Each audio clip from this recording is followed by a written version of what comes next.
증시가 드디어 반등이 나왔고 제가 최근에 원했던 그림이 나왔습니다.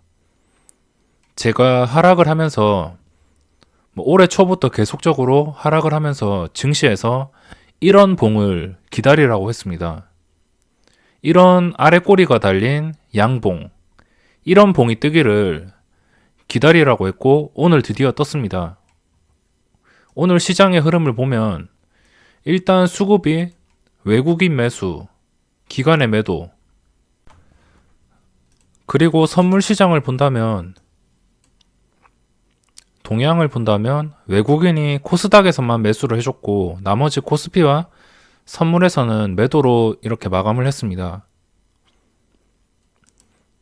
오늘 증시를 살펴보면서 장중에 언제 살까 계속 고민을 했습니다. 장중에 이쯤에 보면은 이쯤에 마이너스 2, 3%까지 내려갔다가 다시 반등을 할 때 더 이상 지수가 변동성이 없는 상태에서 마이너스 한 1.5%부터 밑으로 떨어지지가 않는 겁니다. 그래서 여기부터 매수를 해볼까 말까 계속 고민을 하다가 그냥 구경만 했는데 여기서 외국인이 순간적으로 매수가 들어오면서 끌어올렸습니다. 지수를 끌어올린 다음에 중간중간에 외국인이 순매수로 전환한 다음에 그 다음에 다시 순매도로 전환하면서 변동성을 주고 이렇게 외국인이 샀다 팔았다를 반복하면서 결국에는 매수로 마감을 했고 마이너스 1.5%에서 매수를 할까 고민을 하다가 이 투신 쪽에 지금은 외국인보다 투신이 중요한 것 같습니다. 제 생각으로는 이 외국인도 힘이 강하지만 이 하루 종일 얘들이 거래를 하는 거 보면은 정말 어지럽습니다.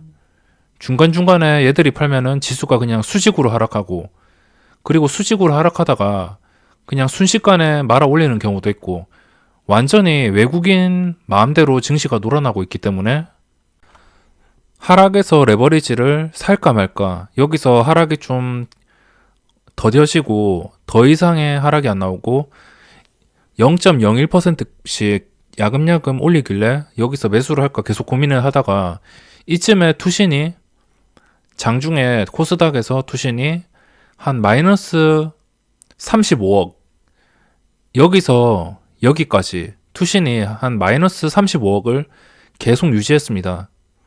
그리고 여기 올라갈 때쯤에 투신이 마이너스 35억에서 마이너스 20억으로 줄어들고 마이너스 20억에서 마지막에 여기까지 계속 투신이 그냥 간만 보다가 마지막에 순매수로 전환해서 마감을 했습니다. 그래서 증시가 반등하고 투신이 그래도 순매수로 전환을 했기 때문에 저도 그냥 종가에 베팅을 했습니다. 장중에 계속 들어오려고 했지만 종가의 레버리지를 그냥 어느 정도 3천 정도를 넣어놨고 주력으로 투자를 하는 게 아니고 저에게는 일종의 재물 역할로 이렇게 넣어놨습니다. 증시가 이렇게 아래꼬리를 완벽하게 달고선 반등을 했기 때문에 여기서는 탄력이 끊기면 안 됩니다. 여기서 또 탄력 끊겨가지고 여기 보이시죠? 이 양봉 몸통을 다 잡아먹고 내일 종가가 이 양봉 몸통을 다 잡아먹는다. 이러면은 문제가 있습니다. 내일 시장부터 양봉 종가 기준으로 이 몸통을 다 잡아먹는 음봉이 나온다면 그때부터 또 문제가 될 수 있고 장중에 여기까지 떨어지는 건 괜찮습니다. 떨어지더라도 아래 꼬리만 계속 달면서 이 올랐던 이 자리만 계속적으로 유지해 준다면은 그래도 단기간에 좋은 흐름을 기대할 수 있습니다.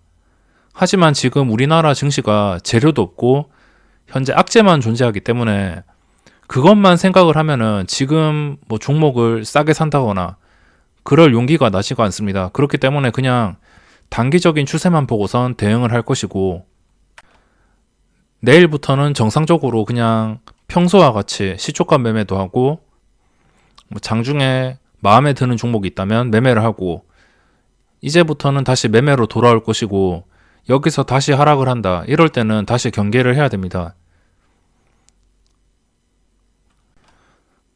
그리고 오늘 같은 시장에서 손실이 나시는 분들도 계십니다.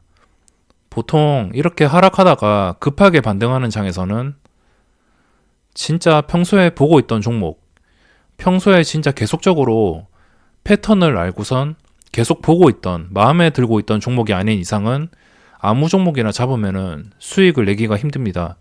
너무 갑자기 반등하는 시장이고 그동안 하락했던 종목들이 전체적으로 반등을 하는 시장이기 때문에 여기서 단타 투자자들은 힘들고, 원래 물려 있거나 원래 주식을 가지고 계시던 분들이 수익이 나는 장이기 때문에 이런 시장에서는 좀 까다롭기 때문에 좀 원래 계속적으로 지켜보고 있던 종목을 그런 종목을 매매하는 게 아닌 이상은 함부로 접근하다가 오히려 손실이 날 수도 있습니다.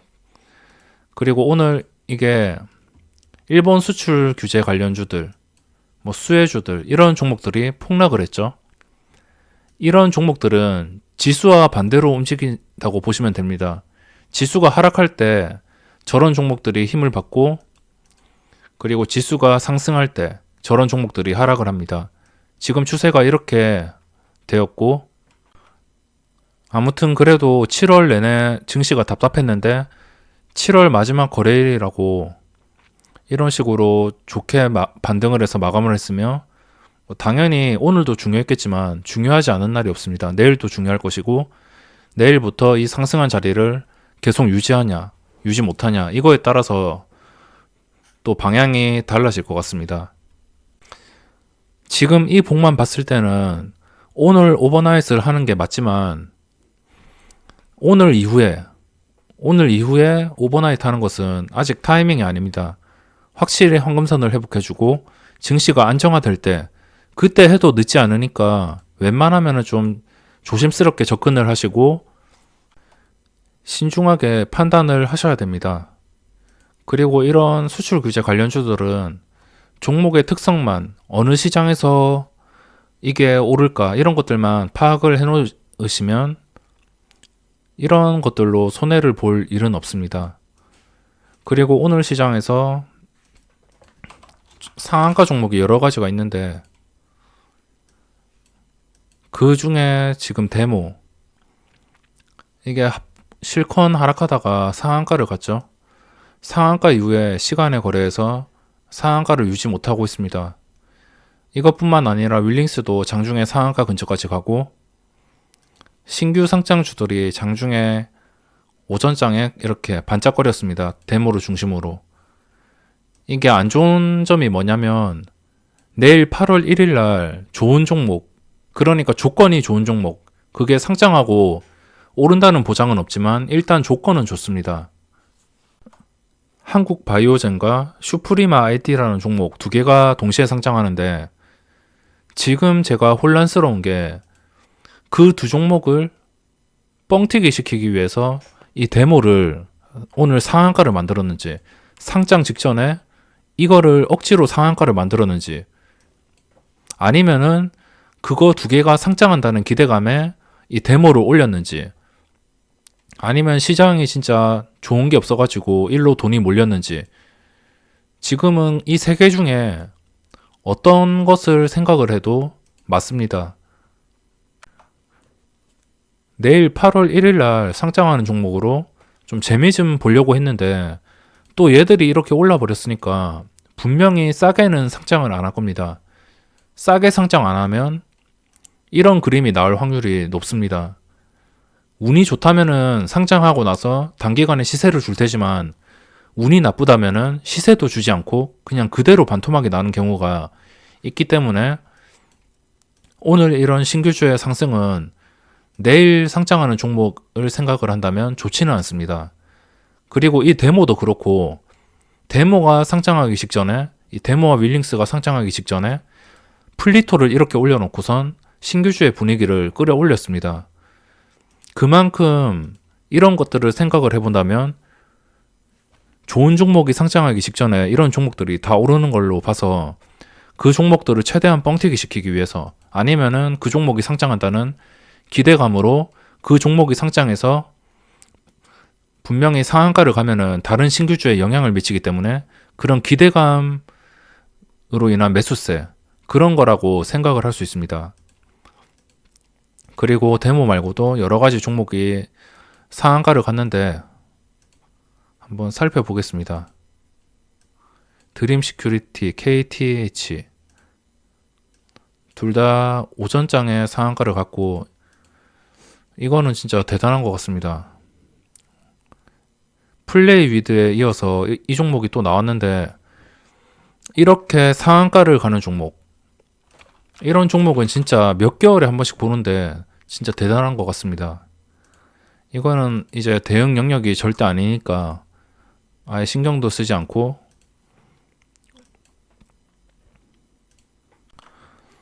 이거 두 개가 오전장에 상한가를 갔기 때문에 일단 분류를 해놓겠습니다. 오전장에 상한가 간 종목은 일단 분류해놓고선 지켜보는 편이기 때문에 일단 분류해서 지켜보고 내일 상장하는 종목 두 개로 지켜보면서 좀 시초가가 괜찮다 그런 느낌이 들면은 매매를 이어갈 생각이고, 그리고 이 레버리지는 가지고 있다가 현재 외국인도 뭐 중요하긴 하지만 투신 쪽이 들어와 준다면은 지수가 급등해서 안정을 찾을 수 있기 때문에 이 외국인과 기관의 수급을 보면서 대응을 해야 될 것 같습니다. 이제 시간의 거래가 끝이 나고 좀 참고해 볼 만한 종목이 있나 찾아봤지만 딱히 참고하고 싶지가 않습니다. 요즘에는 시간의 거래가 좀 너무 이상하게 흘러가고 너무 과하게 오르거나 아니면은 뭐 대놓고 억지로 올린다거나 이런 식으로 거래가 많이 되기 때문에, 그리고 이렇게 하락했던 종목들이 시간의 거래에서 오른 다음에 그리고선 그 다음날에 또 갭상승 띄운 다음에 팔고 도망가는 방법이 많아가지고 시간의 거래는 이제 당분간 뭐 볼만한 종목이 생기지 않는 이상은 보지 않겠습니다. 그리고 종목들을 살펴보면 코스피에서 삼성 SDI가 눈에 들어옵니다. 거래대금 상위에서 대부분의 종목이 하락했지만 삼성 SDI만 외국인과 기관의 수급에 힘입어서 전 고점을 다 뚫어준 상태로 마감을 했습니다. 그래서 이것 또한 분류를 해놓고, 이것도 네이버처럼 비슷하게 흘러갈 가능성이 많고, 네이버도 최근에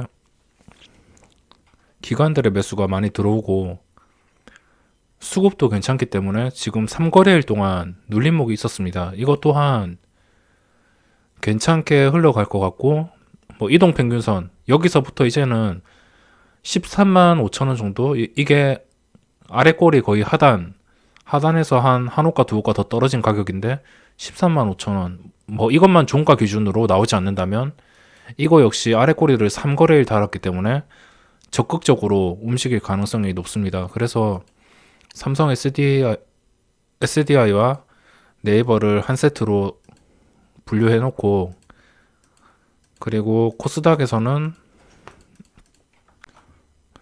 종목들을 살펴봤지만 크게 눈에 띄는 종목은 없는 것 같습니다. 오늘 시장이 특히나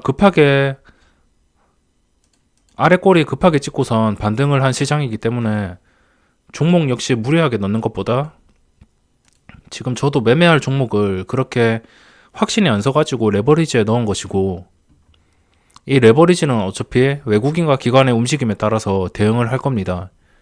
그리고 이 대형주들 두 개를 분류를 해봤고 상한가 종목 몇 개와, 저는 오전에 상한가 간 종목은 일단 분류를 해놓습니다. 이 드림 시큐리티는 차트가 좀 마음에 안 들긴 하지만 일단 분류를 해놓고선 눌림목에서 괜찮다면은, 이 눌림목은 주가를 좀 인위적으로 내린다는 느낌을 받을 때 눌림목을 들어가는 게 좀 더 확률이 올라갑니다. 주가를 인위적으로 올린다 싶으면은 이거를 한번 접근을 해봐야 될 것 같고, 뭐 그게 아니라면 접근을 안 할 수도 있습니다. 일단 저는 오전에 상한가 간 종목은 일단 분류를 해놓는 그런 성격이기 때문에 분류를 해놓는 것이고, 그리고 오이솔루션 이것도 거의 괴물 종목이죠. 이거는 5G 관련주인데 주가가 하락장에도 무너지지 않고 있습니다. 좀 싸게 살 기회, 적어도 한 5만원 초반까지는 제가 기대를 했었는데 5만원 초반까지 오면은 좀 넣어볼 생각이었는데 이게 생각보다 거의 떨어지지도 않았습니다. 폭락장에서 거의 떨어지지도 않았고, 뭐 지금 상태라면은 뭐 이동 평균선만 잘 지켜주면은 다시 고점을 뚫어주지 않을까 이렇게 생각을 해서 이것도 계속 보고 있고, 그리고 8월 1일 날 내일 두 종목이 상장하는데 그 종목들까지 아마 시초가에 다른 종목들이 생긴다면은 거기에 매매하는 게 아니고 그 신규 상장 두 개의 종목에서 집중을 하다가 좀 괜찮은 타이밍이 생기면은 접근을 해볼 예정입니다. 하지만 윌링스 같은 이런 뻥튀기가 나올 경우에는 그냥 아예 관심 종목에서 삭제를 하겠습니다. 완전히 삭제는 그렇고 뻥튀기가 나온다면, 이런 윌링스처럼 뻥튀기가 나온다면 아예 매매를 하지 않도록 하겠습니다. 그리고 두 종목이기 때문에 개인 투자자들이 그 두 종목에 많이 몰릴 텐데 내일, 그래도 종목이 한 개가 아니라서 두 개이기 때문에 돈이 분산돼 가지고 어디가 오를지 모릅니다. 하지만 두 개가 분산이 되기 때문에 최대한 뻥튀기가 안 되는 방향으로 좀 합리적인 가격에 잡혔으면 좋겠습니다. 주식시장은 물 흐르듯 그냥 자연스럽게 생각을 하시면 됩니다. 복잡하게도 아니고 그냥 간단하게 실컷 하락하다가 여기서 지지를 해주고선 아래 꼬리를 이렇게 길게 달았다면 이 길게 달고선 올라온 구간을 유지를 해주면 자연스럽게 주가는 올라갑니다. 내일 하루 만에 올라가라는 게 아니고 내일 하루 쉬어도 됩니다. 쉬는 대신 이 올라간 630포인트를 이 근처를 지켜줘야 될 것이고, 적어도 한 624? 이쯤을 지켜줘야 될 것이고, 지켜줘야 될 자리를 지켜준다면 자연스럽게 주가는 올라갑니다. 그래서 내일 어떻게 시장이 될지 모르겠지만 8월 첫날입니다. 8월에는 좀 주식시장이 좋은 방향으로 흘러갔으면 좋겠고, 지금 주식시장이 사실상 너무 힘듭니다. 차트로 봤을 때는 도저히 여기서 이렇게 급등할 만한 차트가 캔들이 안 나오기 때문에 8월도 사실 걱정입니다. 언제 주식시장이 안정화를 찾을지 모르겠지만 8월은 좀 좋은 방향으로 흘러갔으면 좋겠습니다. 7월장 많이 힘들었을 텐데 모두 수고하셨고 8월에는 꼭 좋은 성적 거두시기 바랍니다. 그럼 영상 여기서 마감하도록 하겠습니다.